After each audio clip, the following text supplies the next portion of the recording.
Elon Musk ने अपनी space company के उद्घाटन के लिए एक समारोह रखा। पार्टी में ऐसा रॉकेट बम फोड़ेंगे कि पूरा शहर जान जाएगा कि मस्क नहीं, मस्त ही असली रॉकेट मैन है। साइंटिस्ट रॉकेट लेके आया। ये कितना ऊपर जाएगा? सर, इसका कुल वजन 20 किलोग्राम है, जिसमें से 10 किलोग्राम का बारूद इसको ऊपर ले जाने के काम आएगा। इसको डिजाइन ऐसे किया है कि हर सेकंड 1 किलोग्राम बारूद जलेगा, जो 250 न्यूटन का थ्रस्ट जनरेट करेगा। मैं सब समझ गया। रॉकेट पे ग्रेविटी की वजह से 200 न्यूटन का फोर्स नीचे लगेगा और थ्रस्ट की वजह से 250 न्यूटन का ऊपर, तो कुल फोर्स ऊपर की तरफ 50 न्यूटन होगी। F is equal to mass into acceleration से एक्सीलरेशन आ जाएगा 5/2 मीटर पर सेकंड स्क्वायर। अब क्योंकि बारूद 10 किलोग्राम है, जो हर सेकंड 1 किलोग्राम जलता है, तो ये एक्सीलरेशन 10 सेकंड तक लगेगा। इक्वेशन ऑफ मोशन में वैल्यूज रख के एलन मस्क ने डिस्टेंस निकाल लिया, 125 मीटर। लेकिन सर, इसमें एक गलती है। हाँ, पता है। अभी यहाँ थ्रस्ट तो खत्म हो गया, पर मोशन की इस इक्वेशन से अभी भी रॉकेट के पास 25 मीटर पर सेकंड की वेलोसिटी होगी,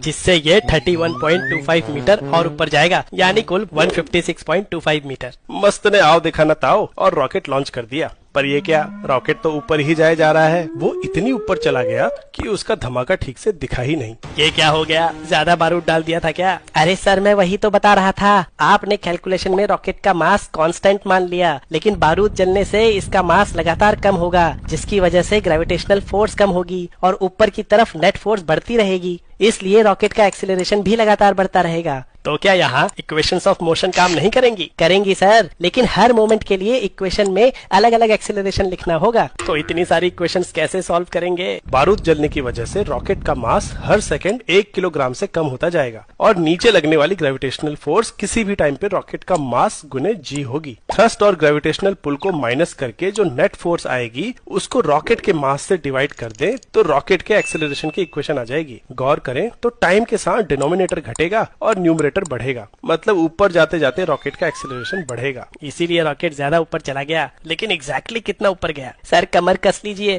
कैलकुलस इस्तेमाल होने वाली है। डिस्टेंस से पहले वेलोसिटी निकालनी होगी फर्स्ट इक्वेशन ऑफ मोशन से, जिसको ऐसे इंटीग्रल फॉर्म में भी लिख सकते हैं। अगर एक्सीलरेशन कांस्टेंट है तो ये इक्वेशन नॉर्मल इक्वेशन में कन्वर्ट हो जाएगी, लेकिन हमारे केस में एक्सीलरेशन टाइम का फंक्शन है और इनिशियल वेलोसिटी 0 है, इसलिए वेलोसिटी की ये इंटीग्रल इक्वेशन बनेगी। अब इस इक्वेशन को अगर लॉन्च के टाइम से किसी भी टाइम t तक इंटीग्रेट करें तो हमें रॉकेट की उस टाइम पे वेलोसिटी मिल जाएगी और इस वेलोसिटी को फिर से इंटीग्रेट करके रॉकेट की हाइट आ जाएगी। क्योंकि बारूद 10 सेकंड तक जलेगा, तो यहाँ t को 10 रख के रॉकेट 10 सेकंड बाद कितना ऊपर गया और वहाँ उसकी वेलोसिटी कितनी होगी, दोनों निकाल सकते हैं। रियल लाइफ में चीजें इतनी कॉम्प्लिकेटेड क्यों होती हैं? लेकिन ये भी तो देखो कि अगर इंटीग्रेशन आता है तो रियल लाइफ की कितनी प्रॉब्लम्स सॉल्व कर सकते हैं। क्या तुम ये इक्वेशन सॉल्व कर सकते हो?